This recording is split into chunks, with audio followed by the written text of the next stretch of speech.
menarik, dan terutama sekali tuan-tuan dan puan-puan yang kita raikan, saudara, dan juga saya begitu menanti-nantikan saat-saat di mana kita hendak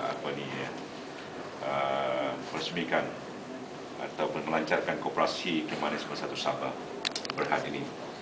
Saya akan menggariskan sedikit apa yang kefahaman saya dan maksud saya untuk membuka koperasi ini, dan sama-sama juga kita akan berkongsi, bukan ilham ataupun idea dari saya saja, tapi kita akan berkongsi pasal yang di sebelah kiri saya ini, dan semua orang-orang handal belakang, Tuan Haji Sani, Idris Slamet, orang yang ahli perniagaan, yang bijak-bijak, dan itulah daripada barisan yang ada yang kita pilih untuk memulakan ini.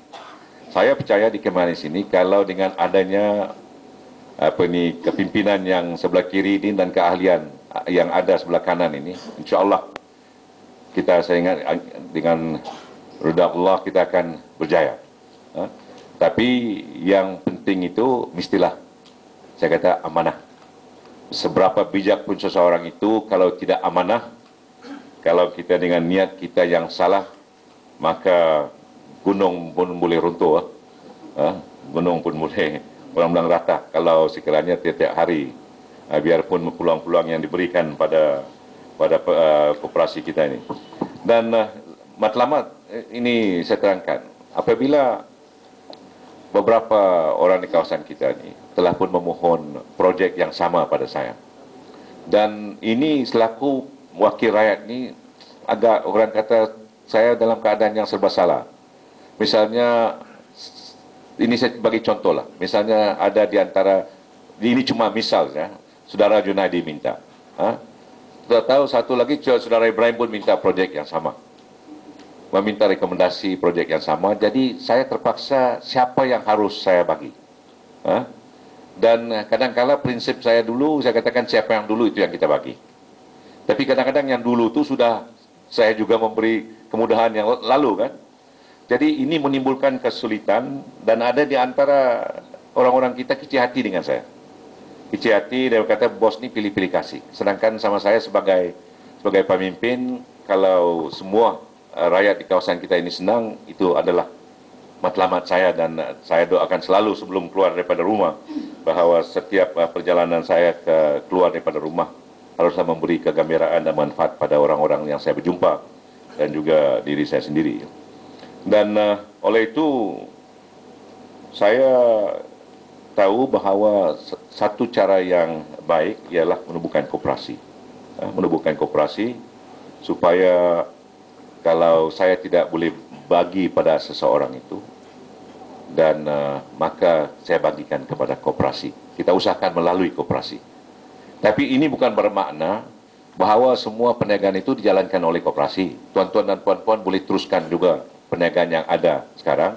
Barangkali koperasi boleh membantunya. Misalnya macam saudara Depa Olom tadi dengan mengatakan ini ikan bilis. Sebenarnya saya suruh saudara Saidin sama saudara Muslim beli banyak ikan bilis sebelum saya pergi Amerika. Dan saya bawa ikan bilis itu ke Amerika dengan kita punya pegawai-pegawai di sana, dan kita jemput waktu hari Merdeka dan hari raya, Merdeka Raya di United Nations di New York. Dan kita hidangkan nasi lemak dengan ikan bilis yang kita bawa daripada sini, dan ikan-ikan bilis cara mereka buat di sana. Dan rata-rata sekali bahawa pegawai-pegawai Kementerian Luar Negeri di sana mengatakan ini adalah ikan bilis yang berkualiti. Dan secara kebetulan saudara Devolom tadi memetik sebagai ikan bilis yang boleh tambah nilai, value added.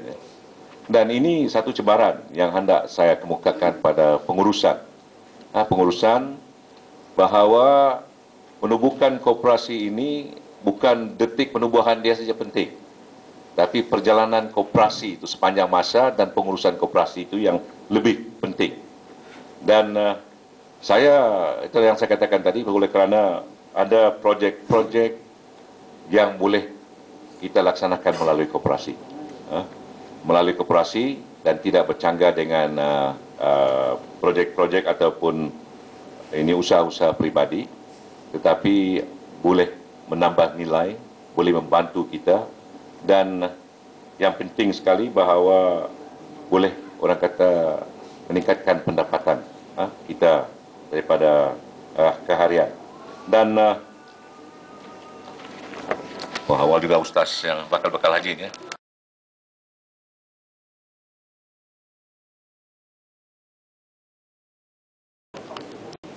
Majelis Daerah Papar ada mempunyai sebidang tanah di dekat atau di berdepan dengan Kimanis Baru. Berapa ikan? 20 ekar. Jadi ada sebidang tanah 20 ekar. Jadi kita cadangkan, kita bangunkan itu dengan usaha koperasi dengan Majelis Daerah Papar. Ini sedang dalam perbincangan yang di-apply oleh Saudara Dato' Ang Sahab. Cadangan kita bahawa di sana itu kita juga masukkan berdekatan dengan sana ini stesen minyak Petronas.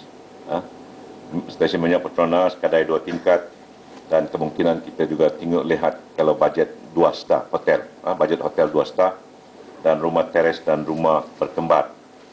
Dan ini saya ingat satu-satunya peluang keemasan, dan kita baru dengar tadi daripada Saudara Devolong bahawa ada orang kata pinjaman-pinjaman yang diberi dari 50,000 ke bawah dan 50,000 ke atas, tetapi 50,000 ke atas sampai ke 10 juta memerlukan cegaran. Tetapi kita akan bincang cara macam mana kita boleh mendapat cegaran supaya kita boleh laksanakan. Ini cuma sebagai contoh. Dan kedua lagi, ini yang tidak dapat kita bagikan pada orang individu, bahawa untuk membangunkan pantai kenangan Bengawan dengan pembinaan gerai-gerai makanan lengkap dengan kemudahan tandas dan bilik mandi awam serta kemudahan rekreasi. Dan ini juga kita akan usahakan bersama. Tetapi orang-orang yang sudah berada di pantai kenangan itu, mereka akan diberi keutamaan. Tetapi yang saya khawatir apabila saya pergi sana sebelum bulan puasa dan waktu bulan puasa juga, bahawa saya khawatir tempat itu cukup cantik, cukup indah. Tapi saya khawatir nanti pada suatu hari, nanti pantai kenangan itu cuma tinggal kenangan pada kita kalau kita tidak usahakan. Dan sesiapa, saya telah memaklumkan pada EDO ada sini, EDO, dan saya sudah maklumkan pada EDO, sesiapa yang memohon tanah di sana, jangan luluskan. Dan sesiapa juga menjual tanah, saya kata kalau mau jual, juallah kepada koperasi ini. Kita akan usahakan cara macam mana kita untuk mendapat uang, untuk membeli tanah yang orang yang bertitle sana. Jangan nanti kampung kita, kawasan kita, negeri kita, orang daripada Korea, orang daripada Taiwan, orang daripada Sarawak yang bertapak di sana. Ini satu daripada matlamat kenapa saya nak tubuhkan koperasi, supaya tanah-tanah ataupun benda-benda seumpama itu jangan terlepas di tangan orang. Dan satu lagi ialah untuk memajukan projek pelancongan di kawasan pesisiran Sungai Seri Serbang, Bengawan, di mana kita tidak tahu yang bahawa di sana terdapat beberapa tarikan alam semula jadi seperti fauna dan flora, khususnya proboscis monkey. Apa nama bahasa Malaysia proboscis monkey ini? Pakatan? Bangkatan. Monyet bangkatan. Monyet Belanda. Ini monyet Belanda ni, orang daripada Jerman, daripada mereka sampai ke Kinabatangan mencari pada dulu. Sekarang ini sejarah juga yang sekarang di Kota Klias ya kan. Sebenarnya saya mulakan di Kota Klias itu, tapi saya bagi modal dengan beberapa orang kawasan kita yang mulakan beli bot, beli enjin bot untuk membawa, tapi akhir-akhirnya semua itu terus lepas di tangan orang. Jadi itulah saya kira sekarang kalau saya kasih dengan individu, saya takut apabila sudah maju, modal yang diberi itu tidak seberapa, tapi apabila orang menawarkan 50,000, 100,000, dia sudah pening kepala, tengok sudah beribu-ribu ringgit, dia jual. Itu yang berlaku di Klias itu. Jadi saya telah pun membuat kesilapan di Kota Klias sana, waktu saya ahli parlimen, bahawa saya bagi dengan individu, 3 orang individu di sana.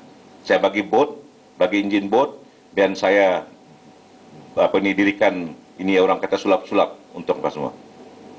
Jadi mereka jual pada apabila sudah maju, sedikit maju sudah jual semua orang-orang. Jadi di sini pun juga saya khawatir kalau pantai kenangan juga, maka apabila ia mula maju, nanti akan dijual. Jadi saya saya telah pun berbincang secara terperinci, saya katakan barangkali ada baiknya kita menerusi koperasi. Jadi kalau koperasi, barangkali ada di antara ahli-ahli koperasi yang mau untuk menjalankan gerai-gerai ataupun menjual ikan bilis ke, menjual belacan ke, selain daripada yang lain-lain itu boleh dibagi peluang pada ahli-ahlinya. Dan kalau kita, orang kata kalau kita mengurus dengan baik, ada pinjaman dana-dana yang telah pun dikemukakan daripada Dave Olong.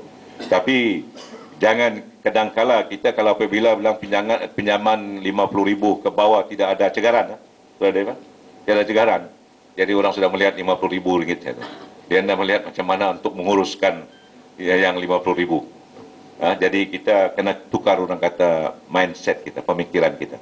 Jadi itulah saya katakan, saya melihat dari muka-muka ini, muka-muka yang saya sudah lihat 15 tahun, 20 tahun di sini nih. Adanya. Kalau inilah orang-orang yang tidak dapat memajukan koperasi ini, saya tidak tahu siapa lagi lah. Kalau bilang saudara Haji Sani, saudara Idris, Pangeran kalau tanam menanam, memang ahli daripada jagung manis, jagung Taiwan sampai ke tembikai, sampai ke lain-lainnya, sampai ke lada. Jadi ini semua kita boleh, Pangeran menanam, barangkali koperasi boleh memasarkan. Jadi tidak payah kita melalui orang-orang tengah. Sebenarnya peluang ini banyak. Tapi itu saya katakan bahawa niat kita mesti betul. Jangan bergaduh nanti baru satu dapat projek sudah bergaduh. Dan saya macam landscaping supaya sepertinya di Petronas. Landscaping, dan saya tidak mau, saya telah pun 5 tahun saya berusaha dan berbincang dengan mantan Petronas dulu, Tan Sri Hasan Marikan, tentang sedangan saya untuk meminta Petronas datang ke Sabah. Pasal punca utama kenapa saya meminta Petronas datang ke Sabah ialah supaya Kimanis dan Mbakut boleh jadi distrik. Tanpa kedatangan Petronas tidak mungkin kita dapat menjadikan Kimanis dan Mbakut menjadi distrik. Alhamdulillah, insyaAllah dalam tahun hadapan, saya ingat ini proses telah pun dia dijalankan. Dan tahun hadapan bolehlah kita ada DO sendiri, ADO sendiri dan lain-lainnya. Anda payahlah orang Mbakut berusaha ke Beaufort, orang ke Bengawan ke Papar kan. Mudah-mudahan tapak tanah pun telah pun kita bincang di mana hendak kita dirikan mini sekretariat di Kimanis ini.